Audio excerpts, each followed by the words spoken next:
Dévotion journalière. Église La Foi Apostolique.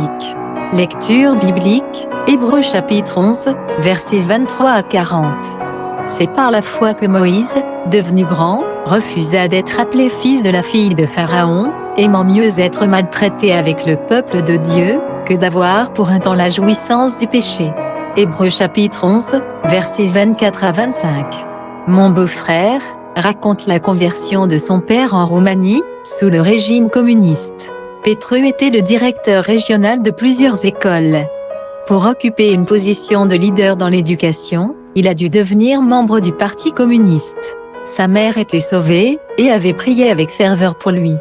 Quand elle était sur son lit de mort, Petru a prié pour elle tout en faisant un vœu à Dieu, que s'il la guérissait, qu'il le servirait. Quand Dieu s'est manifesté dans la vie de sa mère, Petru a tenu sa parole, et a donné son cœur à Dieu. Tous les mois, un administrateur du gouvernement rencontrait chaque directeur pour faire le point sur l'évolution des activités dans sa région. Comme le rituel se faisait dans le passé, Petru devait sortir une bouteille de vin, et la servir à son invité, avant qu'il ne se mette au travail. Cependant, cette fois, Petru n'a pas offert le vin. L'administrateur, qui avait déjà commencé à soupçonner le changement du comportement de Petru, lui a demandé « J'espère que vous n'êtes pas devenu comme l'un de ces chrétiens ?» Petru a répondu « Bien sûr que oui ». L'administrateur lui a donné une chance de renoncer à sa foi, et d'accepter les valeurs du Parti communiste, ou il perdrait son emploi. Petru, cependant, avait foi en une autorité supérieure, et a choisi de souffrir de l'affliction avec le peuple de Dieu. En raison de sa position, il a été rapidement remplacé par un autre directeur régional, et renvoyé du domaine de l'éducation. Il a fini par travailler pour une compagnie de chemin de fer, passant d'un poste d'autorité à un travail subalterne. Il peut y avoir des moments où nous devons choisir d'accepter l'affliction, la persécution, et le reproche d'avoir pris une bonne décision. Comme Moïse, qui a abandonné toutes les richesses de l'Égypte pour devenir pauvre et exilé, Petru a sacrifié son statut terrestre parce qu'il voyait ce qui comptait vraiment. Dieu a pourvu à ses besoins fondamentaux, mais le monde dirait qu'il a tout perdu. Petru a cependant vu la récompense invisible, et a cru en un plus grand appel. Il a obtenu un bon rapport par la foi, et s'attend à recevoir un jour sa récompense de la rémunération. Contexte. Hébreux 11 ne contient qu'un récit partiel de ceux qui ont triomphé par la foi. Moïse avait des parents fidèles, qui lui ont enseigné la foi pendant ses premières années. Avec le temps, Moïse a choisi de souffrir avec le peuple de Dieu, sa foi lui a fait voir l'invisible et l'impérissable. Avec ses yeux humains, il pouvait voir les conséquences humaines de sa décision, les réprimandes et la pauvreté, mais par la foi, il voyait au-delà, la récompense de la rémunération. Les autres personnes répertoriées comme de grands modèles de la foi, ont également vu au-delà des éléments visibles de cette vie terrestre.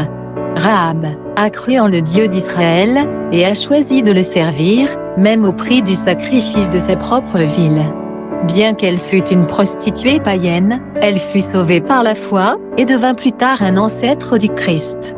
Gideon était un simple fermier, effrayé au départ à l'appel du Seigneur, mais par la foi, il obtint l'une des victoires les plus mémorables de la Bible. Barak a obéi à la direction de la prophétesse Déborah, et a conduit Israël à la victoire.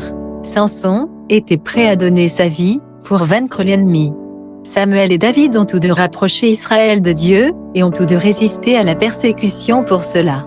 Il y a beaucoup plus d'histoires de foi, où des victoires miraculeuses ont été remportées. Il y avait aussi ces disciples de Dieu, qui n'ont pas été délivrés sur la terre.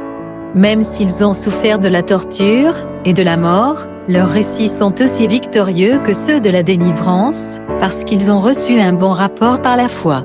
L'écrivain des Hébreux déclare que le monde n'était pas digne de ces gens. Regardez de plus près. Quels sont certains des résultats de la foi, énumérés dans les versets 33 à 37. L'exercice de la foi en Dieu signifie-t-il toujours que Dieu délivrera quelqu'un d'une affliction actuelle? Pourquoi, ou pourquoi pas? Si l'écrivain des Hébreux écrivait aujourd'hui, que pourrait-on écrire sur votre vie? Conclusion.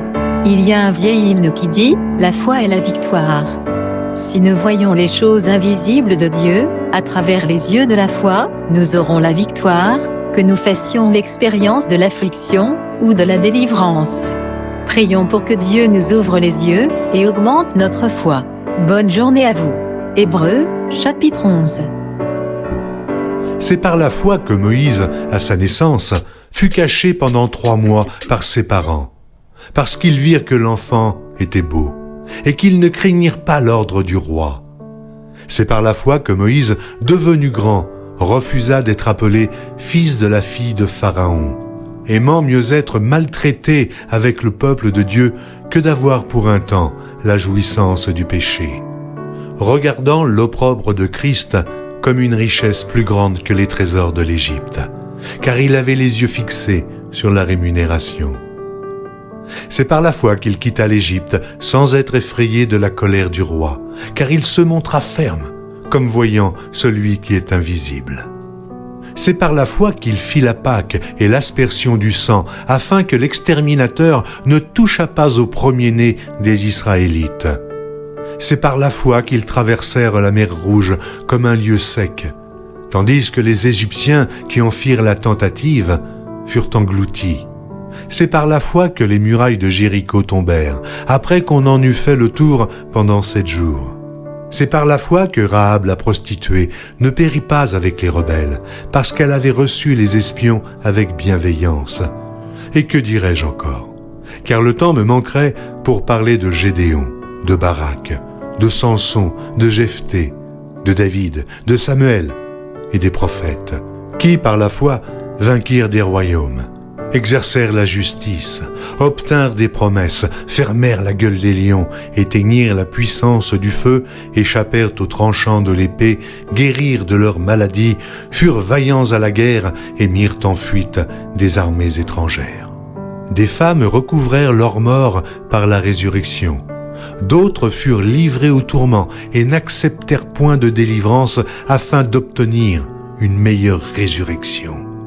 D'autres subirent les moqueries et le fouet, les chaînes et la prison. Ils furent lapidés, sciés, torturés.